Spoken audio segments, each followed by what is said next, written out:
Good morning and welcome to the Core Connection. I'm Mira Rubin here with you on Enlightened World Network.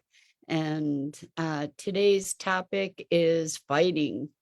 And so many of us get caught in a pattern of fighting and struggling to survive. And ultimately, that leads us in a fight with life itself and makes it difficult for us to allow life to unfold and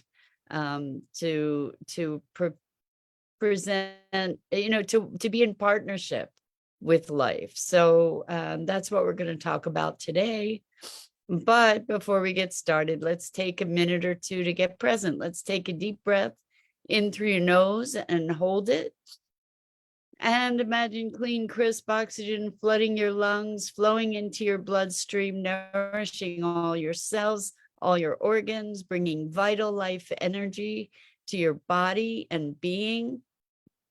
And as you exhale any tension, stress, negativity, fatigue. And now let's take another deep breath in through your nose and hold it.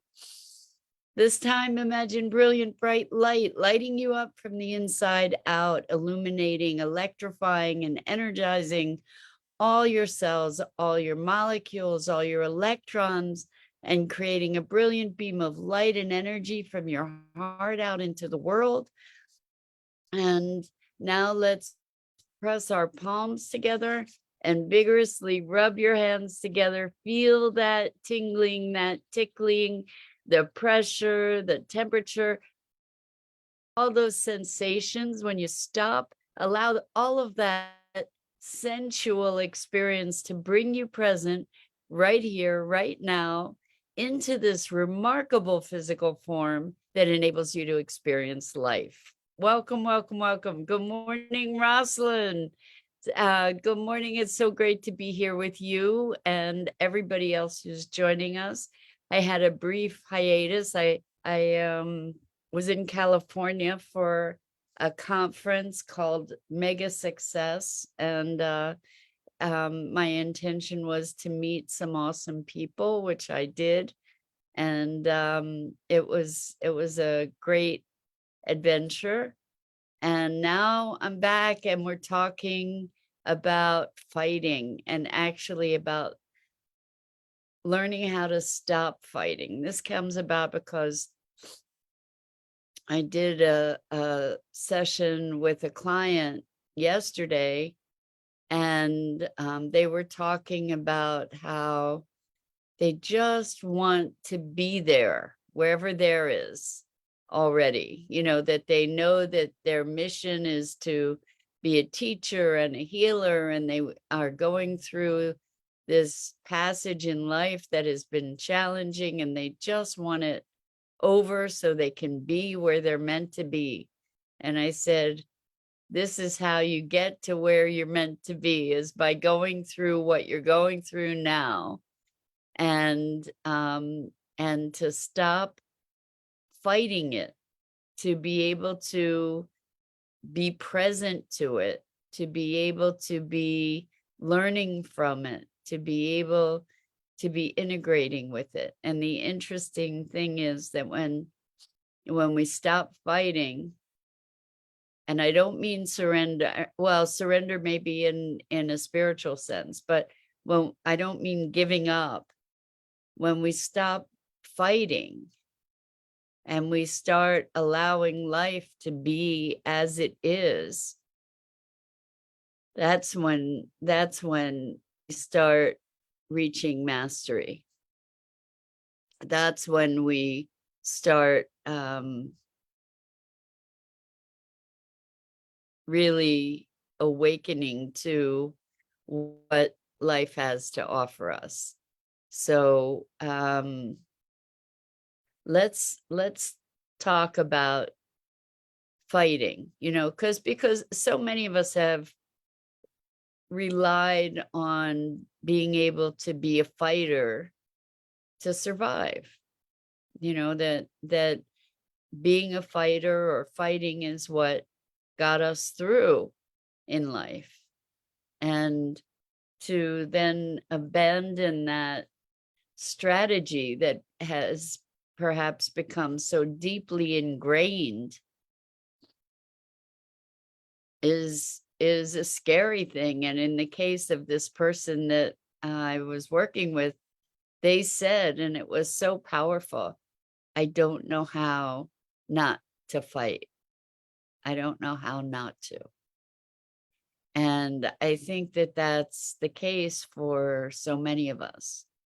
And this fight doesn't necessarily look like fists or weapons or physical fighting, but fighting life, fighting the way things are. And I'm not saying not to pursue causes or intentions, but this notion of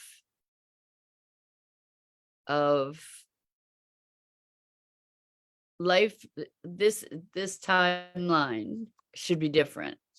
Like thinking that we know better how life should be than the way it is, right? And I'm not saying to complacently accept injustices. We get to recreate, reimagine our lives, our futures, our potentials. So it might sound like a paradox, but it isn't really.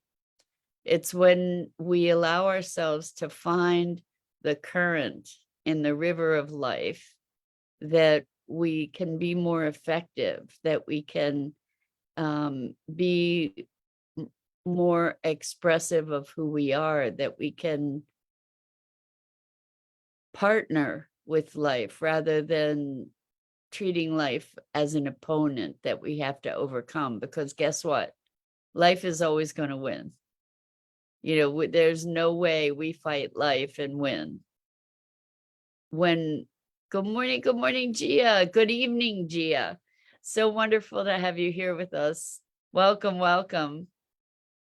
So we're talking about fighting, and more importantly, we're talking about learning to not fight. And this always goes back to the wisdom prayer. God grant me let's see, how does it go? God grant me the courage to change those things I can. What's the other part? God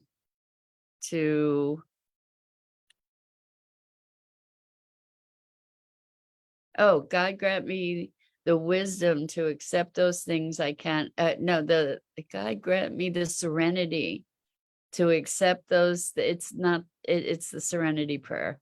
So God grant me the serenity to accept those things I cannot change, courage to change those things I can, and wisdom to know the difference. So serenity, God grant me the serenity to accept those things I cannot change. So that means peacefulness as opposed to fighting. So in other words, to allow ourselves to find the current of life.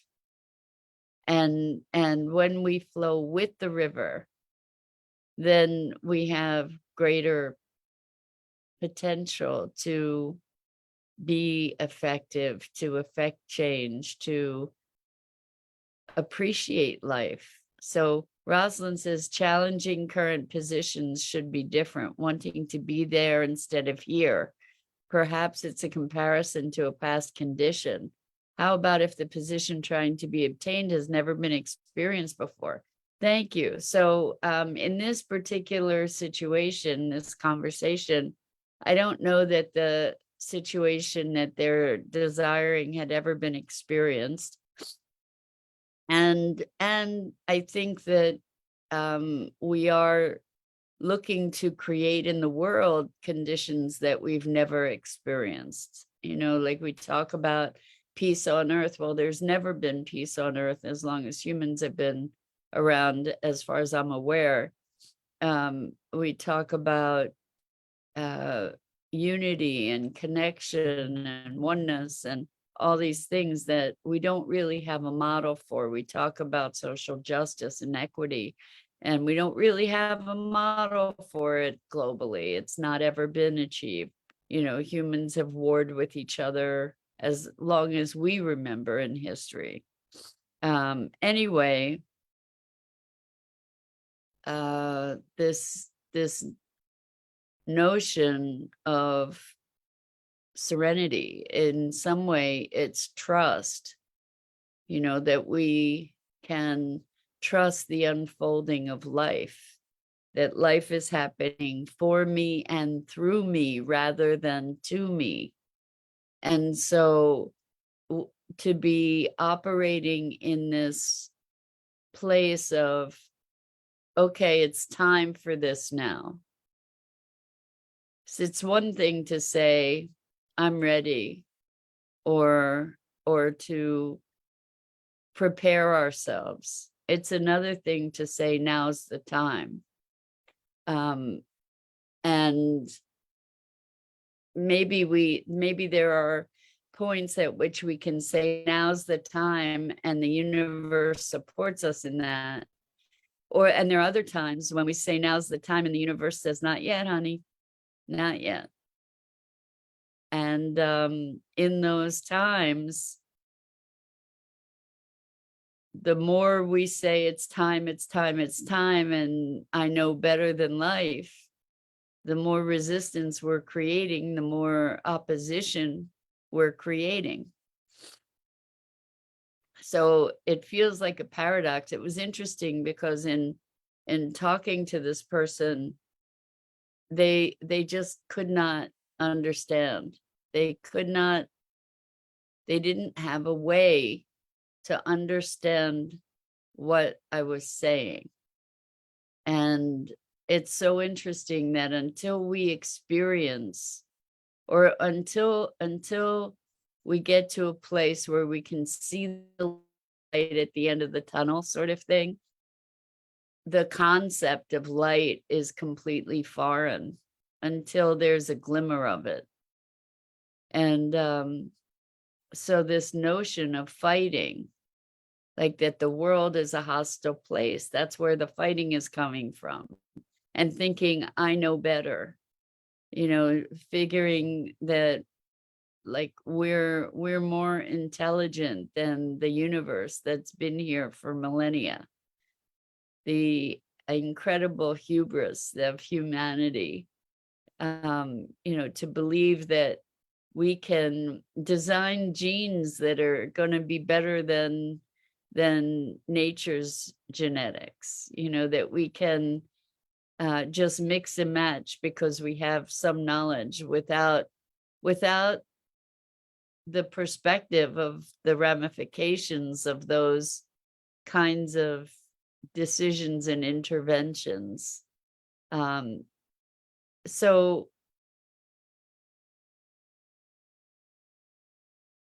I'm not in any way advocating complacency. And I guess so on some level, this is a razor's edge that we get to walk, that is the interface between complacency, fighting, and flow. It's when we allow what is to be that we can then be responsive. When we recognize and allow ourselves to be present to what is, that we then have the capacity to engage with what is in a dynamic way. And when we are saying that what is shouldn't be, it's a tremendous waste of energy and attention, because what is. Doesn't mean it has to stay that way. Doesn't mean we don't find intervention points. Doesn't mean that we don't take action. It just means that what is in this moment is. And it's not until, like, you cannot use a map to get somewhere if you don't know where you are already. And that's what I mean by what is. It's kind of taking the pulse of the present, and the impatience to have it be some other way is part often of what entrenches us more deeply in the is that we're fighting, if that makes some sense. When we are fighting something, we are perpetuating the thing that we're fighting by creating that opposition. So that's why there's so much more power in looking to create something new, looking to create a new future rather than fighting the old. Because what happens when you fight? The opposition bolsters itself, right? So you create more resistance. If you come at somebody with an aggressive stance, aggression breeds aggression, right? Or enmity. It doesn't usually breed friendship. Not usually.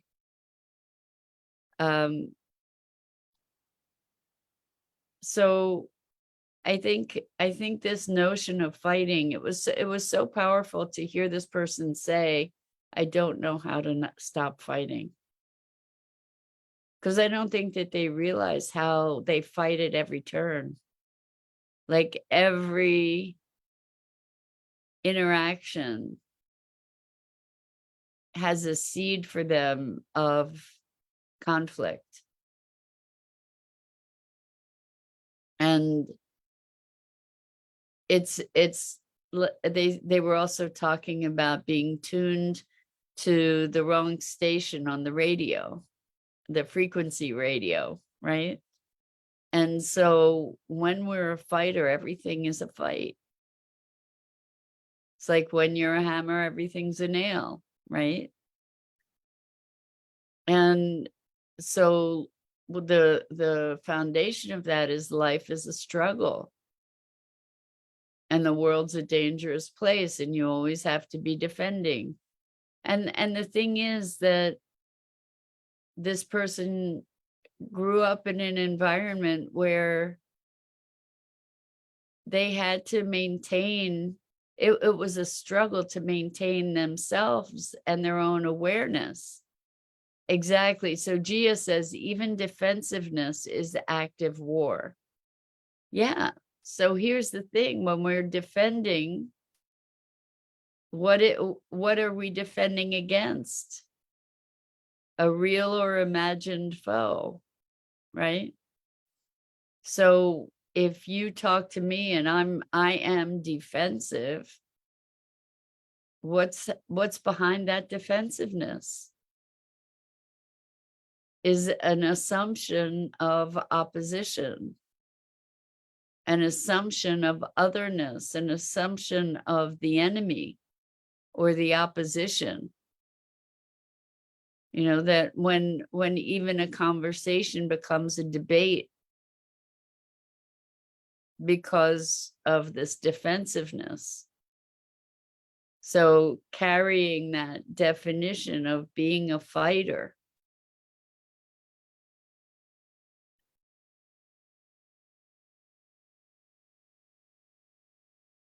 sometimes it is that behavior of being a fighter that has saved our lives, that has allowed us to survive.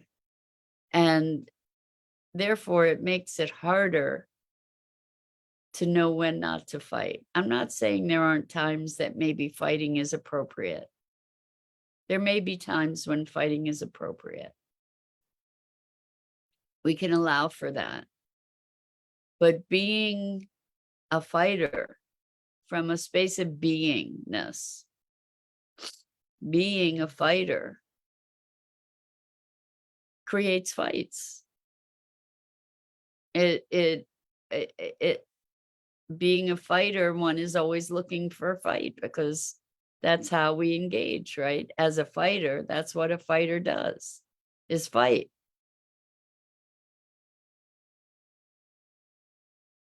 And to not know how to not, to be unable or unaware of how to not fight, it's being condemned to a life of conflict. And it was so interesting. It's so interesting with this person. I was talking about a possible scenario of I don't know, I was talking about the airline and having to fly. And this person just went off about buying seats, and then people saying, "Oh, could you change seats with me?" after you may have paid for a special seat on the plane. Like, that's the biggest scam ever, as far as I'm concerned. But anyway, because I figure I've got a ticket, they have to find a seat for me. So, I don't have to necessarily buy one, but because they're going to put me in a seat somewhere on the plane. But anyway, that's me. What can I say? Maybe if you're 6'10" and you need extra leg room, it makes sense. I don't know, but anyway, so they were getting themselves worked into a lather over this imagined experience of having bought a ticket or bought a seat on the plane, and getting really angry about the prospect of somebody asking them if they could switch seats because they have a family member that's sitting somewhere else on the plane. And, it's, if it weren't so painful for them, it would be pretty comical, because this scenario didn't exist. It was a fabricated scenario, and they were getting very upset and angry and aggressive and hostile about these imagined people asking them to change their seat. And they were like, "No, I paid for this, blah, blah, blah." And it was such a perfect example of how we, if we're a fighter, we look for fights. Like, this whole scenario didn't even exist, and yet here's this person ready to duke it out with some imagined person who's there asking for a seat that they didn't even really have, nor had they really paid for. But there was all this fight that got them all fired up, and all those chemicals that we become addicted to that are parts of different emotional states. So this chemistry set around fighting, it was almost an addiction. So they needed to create this scenario out of nothingness to feed that hunger for that chemical set or something. It was wild. And when we look at that, this person's not alone in doing that. We do this kind of thing to ourselves all the time. Not just with fighting, not just with anger. We do that with sadness, where we look for things to be sad about. Jesus says, the more we try to defend ourselves, we protect our insecurities and fear and rage. sad for people dealing with us in the moment, as it may be his or her fault, and we could have been triggered by something from our past. Well, most likely we are triggered from something from our past or by something from our past.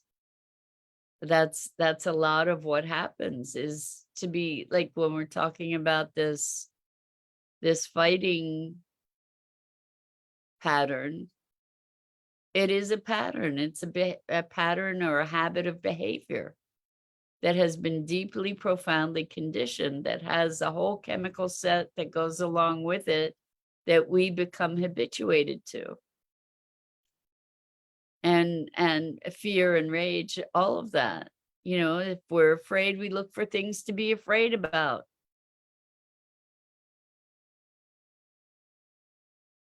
There aren't enough of us who are happy that look for things to be happy about. And maybe that's a behavior or a pattern, a habit that we get to cultivate some more. So anyway, fighting, take a look at it.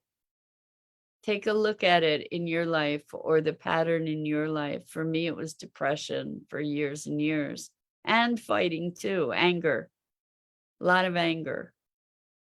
You know, I would find things to be angry about, and it would feed itself. So Gia says imagination skills over reality any day. Yes, the moment I feel depressive, I start fighting it. Thank God I've been working on it and can let it be. The more I let it be, it fades. Exactly, Gia. Thank you so much for that.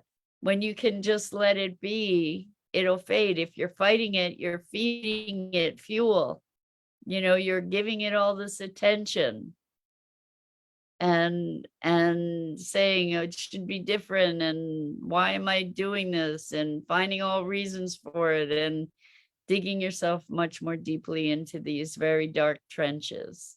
So good for you. Instead of fighting it, just let it be, and then you can move on more readily.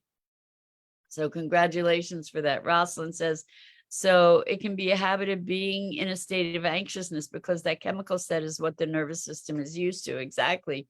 So there's a chemical set that's part of this. And in order to shift that chemical set, we have to deliberately find ways to put ourselves into other emotional states that have different physical chemical sets, and to start practicing that so that we can create a new neurological and chemical pattern, as well as an emotional pattern, because it's the cycle. So the emotions create the chemicals then perpetuate the emotions, and it goes on and on. So if we can shift and give ourselves other emotional states, we can be shifting out of that habit. And some habits are, you know, addictions, hard to break. Anyway, that's it for today. It's great to be back with you all. So much love to you and deep appreciation. I'm Mira Rubin. This is the Core Connection, and I go live here each weekday morning at 9 a.m. Eastern on the Enlightened World Network Facebook page and YouTube channel. And I invite you to please check out the other awesome programming on Enlightened World Network, EWN, One with the Earth, and Enlightened World Living. And until next time, so much love. And I hope to see you again here really, really soon.